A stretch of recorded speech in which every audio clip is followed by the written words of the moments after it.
So a story about a woman, for example, who was, a single mother, unemployed in her early 20s, and stolen diapers for her child, and then had a record for petty theft. And she got into nursing school, but she could not get licensed because she had this record. And she had completely turned her life around. She, gotten a job. She put herself through school and was now, she was had a job ready to go, but she could not get this license. And just helping her do that, and just seeing how that was going to uplift her entire family. It was just going to change the trajectory of her family, her children. I think those kinds of stories just makes you realize there's something bigger than all of us. I mean, that sounds kind of cheesy, but there is just something bigger. And just learning about people and experiences, I think it's just an amazing thing to do. Yeah, the word that you use, perspective, it's really important. Otherwise, you do get the feeling, you can get the feeling that you're the center of the universe, or or that your job is the center of your universe.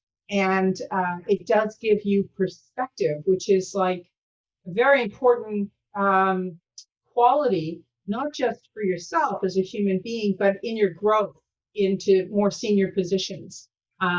It enables you to relate better to people who are your subordinates, for one thing, and also encourages you to look at everybody as sort of whole human beings instead of just like for the one thing that they can bring to the table.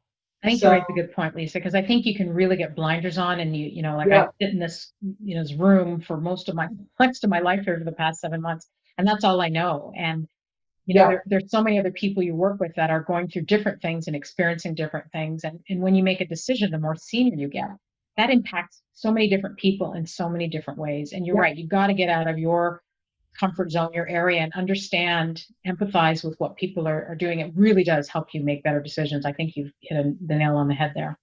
Yeah, this pandemic hasn't been super helpful for that. Oh no. Looking forward to it being over. Just to deviate a little bit, because SEG really wanted me to ask you this question. I was wondering whether or not the law firms that you've worked with during the pandemic have found new ways to reach out to you that were innovative or interesting, that might assist the firms that you're talking to right now in their own thinking about ways to reach out to their clients during this pandemic, which looks like, I don't know how long it's going to go on for. The one thing I'll say that firms have done well is that they have canvassed, at least the firms I'm working with, they've come to me and said, what's on your mind? What are you struggling with? Doesn't have to be legal. Just tell me talk to me about what your company's struggling with. And based on that, we've had a number.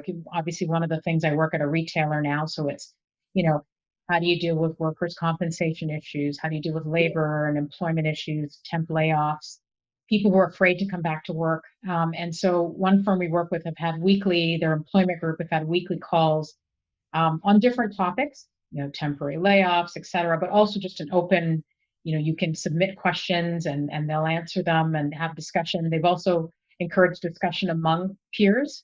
So, I'm talking to someone else who's had a similar issue and we can share experiences. So I think that's one of the big things that's been really good, are the timely and topical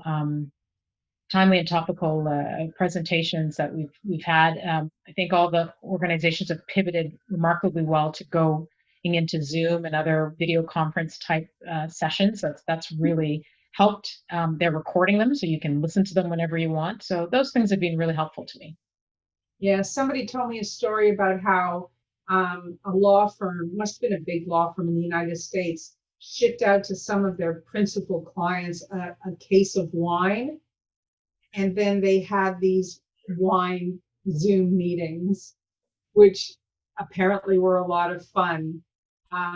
So I was just wondering if any new kind of interesting things along those lines has ever happened that you know about. Yeah, we did. I know with one firm, they did a women's group, and they didn't ship out wine, but we were all encouraged to come with a recipe for our favorite cocktail or wine. And then they gathered them all up and shared them with everybody. And I want to share something personal, Lisa, as you and I had connected, just I think probably at the beginning of this, about a month in, and about something. And you had said to me, let's catch up. And we spent an hour, and we just we just talked Yep. and laughed. And it was just on one of those days where I needed it. I needed to have that kind of humor and just some perspective. And so I think that as a lawyer to your clients is the best thing you can do. Just picking up the phone, how are you doing? Having a chat. It was a bit of normalcy in a day I was having that was crazy. And you didn't even Yeah. know you did that. So that kind of takes us to the last question because we're running out of time a little bit, which is like a crystal ball question. What's the one part of business or life that you think is changed forever because of the pandemic? This actually ties into what I was just saying. So it's interesting. Yes. And I thought about this. For me, the biggest thing for me is the lack of human touch and closeness. Yeah. And I don't mean to sound corny, but there's an energy, at least I feel anyway, when I'm in a room with a group of people and they're thinking about ideas or there's conversation happening, and that's either at work, that's going to a friend's house, going to even a restaurant. You go to a restaurant and it's buzzing with energy. There's good and it can be bad energy too, but there's energy I think we take in, and I think it really impacts the way we behave, the way we think, the way we feel. Um, Even just a business handshake, just shaking someone's hand, I think we take that for granted. That says and starts a relationship, a business relationship in a certain way. And that's we don't have that. We haven't had that for 8 or 9 months. And I don't know how we recreate it, but I think we have to figure out a way to draw and create that energy and intimacy. I know people always think, can you say intimacy in business? But I think you can. I know what you're talking. How do we create that? Because I think a lot of really good happens in organizations with our clients internally when we have good energy and good intimacy. And I don't know how we do that on Zoom, but I think we've got to figure out a way because I think that's one thing we've missed, and it'll be a while before we get that again. Does your company have plans for going back? They do. They do. They've actually already started instituting it. So again, because we're a retailer and we have a store presence, we had to pivot to this very quickly. Our stores remained open for the most part Yeah. through the pandemic, and the team did just a Herculean job of getting masks. We had masks, mandatory masks, very quickly on, disinfecting, limiting the amount of people that can come in the store. So they've taken the same approach in the office. We have a self-assessment that everyone has to sign off on before coming in, masks in all common areas. They've limited the amount of people that can be in the cafeteria. They've closed washrooms, infrequent cleaning, but we've gone pretty much, optional. If you're able to work remotely, you're encouraged to work remotely. And that's not just at home. You could go to another office that's maybe less populated, but the notion of working outside of the office, and we're trying to enable people to do that. So making sure they have the right technology, ergonomic, having the right chair and desk, just making sure people are comfortable and healthy wherever they're working. So yeah, we're on a journey to do that. Yeah, it's a journey, eh? The It most is. difficult part for us, we've got, voluntary return to work, which is similar to what you're talking about. The most difficult part for us has been encouraging people to come back to the office on account of the number that are dependent on public Yeah. transportation. Makes people are really still pretty wary, I find, about that. Once they're there, they're fine, but getting them onto public transportation has been really tough. But at the same time, um, it's not as hard for me because I'm in a position of seniority, but I'm not really sure how some of my younger colleagues are.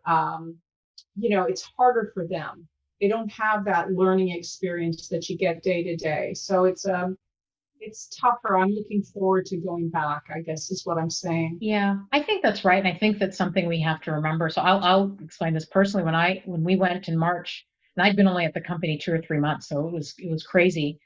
Um, but I think again, being more senior, you can adapt, you figure out how to make these things work. I had this articling student, and I could see the change, and she was becoming a bit more withdrawn.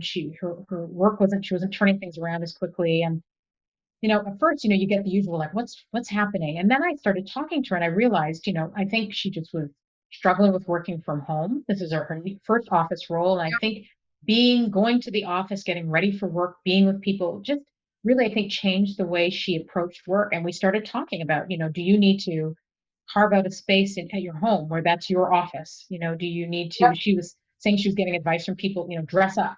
put makeup on, dress up, because you have to kind of feel like you're going somewhere. And I started checking in with her more frequently. So I think that's right. It's again, remembering that this is impacting people in different ways and just making sure we give people the space as much as we can and the environment to help them thrive in this new working environment. It's not easy. Thanks very much, Terrie-Lynne. I really, really, really appreciate your giving us this time and talking to us. And I know that everybody's going to get a lot of, you've given us a lot of great advice. And I do really appreciate it on behalf of all of our SCG members. Thanks again. Thanks very much. Thanks for inviting me. And that concludes our recording. Thank you for joining us today. You can find this and many other episodes at scgglobalspin.com.